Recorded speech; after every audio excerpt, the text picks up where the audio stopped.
High बंधुरा आमी सुप्रिया आज के तुम्हारे साथे नतून ब्लग निये एसेछि। चलो देखे नाओ आजकेर ब्लग। आज के आमी तोमादेर साथे एकटा नतून आउटफिटेर जायगा शेयर करब। तो जानते होले कोथाय जाচ্ছি आमी पुरो ब्लगटा देखते होबे किन्तु कारण आमी प्रथमे बोलছি ना, ताई नजर राखो। तो देखो आमी कथा बोलते बोलते तोमादेर साथे नक्शाबाड़ी थेके पानीघाटा पौঁছে গেলাম। পানিঘাটার বাজারটা ক্রস করে মেন পানিঘাটায় পৌঁছালাম। এটা পানিঘাটার ব্রিজ। তো এই পানিঘাটা ক্রস করে দুধিয়ায় পৌঁছে যাব। দেখো দুধিয়ার ব্রিজটা কি সুন্দর, তাই না বলো? তো আমাদের এখানকার নর্থ বেঙ্গলের ভিউটা মানে সৌন্দর্য যে কাকে বলে তোমরা দেখে বুঝতে পারবে যারা গেছো মিরিক বা মিরিকের সাইডে। তো প্লিজ কমেন্ট করে জানিও তোমাদের কেমন লাগে। তো দেখো মিরিকের বাজারের কাছাকাছি চলে এলাম। তো এখন এটা ক্রস করে আমরা মিরিকের লেকটা যেখানে মানে বেশি মিরিকের যে আকর্ষণীয় জিনিসটা মানে আকর্ষণীয় যা প্লেসটাকে করে আমাদের সকলকে সেটা হলো মিরিকের লেক। তো এটা মিরিকের লেকের এখানে ক্রস করে আমরা এখন গোপালধারার দিকে বেরিয়ে যাব। তো এখানে দেখো অনেকগুলো গাড়ির স্টপেজ। তো এখান থেকে অনেকে শেয়ার গাড়ি নিয়েও যাওয়া যায় এখান থেকে গুফা পাতালের দিকে। তো আমি আজকে যাচ্ছি গুফা পাতাল ক্রস করে পশুপতিনাথ আরও অনেক কিছুই যাওয়া যায়। তো গুফা পাতালটা রয়েছে আমাদের ইন্ডিয়া নেপালের এখানেই, মানে ইন্ডিয়া ক্রস করে নেপাল। কিন্তু এখানে যেতে হলে কোনো আধার কার্ড এসব লাগে না, কিন্তু তাও যদি তোমরা যেতে চাও তো সেফটি হিসেবে বা পরিচয়পত্র হিসেবে নিয়ে গেলে খুব ভালো হয়। যদি বাই চান্সলি ওখানকার কেউ চেক করে তার জন্য সবাই কিন্তু ক্যারি করবে।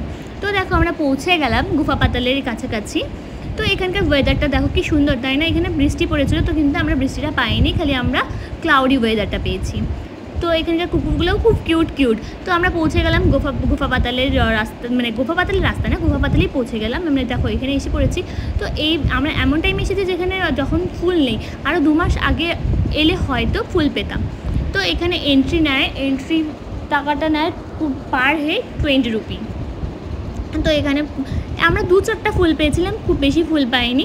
তো ভাবছিলাম ঠিক আছে এটা হচ্ছিল নতুন, আমি অন্য একটা ভিউ পেলাম। তো ভেবেছি যে নেক্সট ইয়ার আমি যখন ফুল ফুটবে, ফুলের সিজন থাকবে তখন আসবো, কারণ জায়গাটা আমার খুব ভালো লেগেছে। কারণ 2-4টা ফুলও এত সুন্দর লাগছিলো। তো যখন পুরো ফুল ফুটবে তখন বাগানটা কি সুন্দর লাগবে, তাই না? এটা হলো ওয়াচ টাওয়ার। তো এখান থেকে উঠে আমরা পুরো মিরিকটাকে দেখতে পারবো বা আশেপাশের যে ছোটো ছোটো গ্রামগুলো রয়েছে, পাহাড়ের যে ভিউগুলো রয়েছে দেখতে পারবো। তো এখানে একটা হোমস্টেও রয়েছে। তো দেখো হোমস্টেটা দূর থেকেও দেখা যাচ্ছে। এত ক্লাউড, তো মানে ওই ক্লাউডও দেখা যাচ্ছিলো না। যখন হাওয়া আসছে তো ক্লাউডটা সরে যাচ্ছে। এখানে ওয়েদারটা ক্ষণে চেঞ্জ হয়। তো দেখো এখন একটু দেখা যাচ্ছে হোমস্টেটা, আবার কিছুক্ষণ পর দেখা যাবে না, এরকম আর কি ভিউটা। তো ওদিকে আরও জায়গা ছিল, সেদিকে আমরা যাইনি। এরকম ওয়েদার এত ঠান্ডা। তো যারা একটু ঠান্ডা, এই গরমের মধ্যে একটু ঠান্ডা অনুভূতি করতে চাচ্ছ তো অবশ্যই চলে আসতে পারো কিন্তু এই গুফা পাতালের রাস্তায়। তো আমরা এখন এখান থেকে বেরিয়ে পড়লাম। বেশিক্ষণ আর ওয়েট করলাম না, কারণ ওয়েদারটা খুব খারাপ হয়ে যাচ্ছিলো। কারণ যদি বৃষ্টি পড়ে, বৃষ্টিতে ফেসে গেলে খুব মুশকিল হয়ে যাবে। তো এই দেখো এখান থেকে এটা হলো পশুপতিনাথেরও রাস্তা বেরিয়ে যায়। তো আমরা যারা গাড়ি ভাড়া করে আসো পশুপতিটাও ঘুরে আসতে পারো। তো ব্লগটা আমার আজকের এতখানি। সবাই ভালো থাকবে, সুস্থ থাকবে। আর যদি আমার ব্লগ ভালো লাগে অবশ্যই সবার সাথে শেয়ার করে দাও। যারা এখানে আসেনি বা আসতে চাও তো তোমরা মিলেমিশে আসতে পারো। তো আমরা বেরিয়ে পড়লাম। দেখো যাওয়ার সময় রাস্তার ভিউটা কি সুন্দর, তাই না?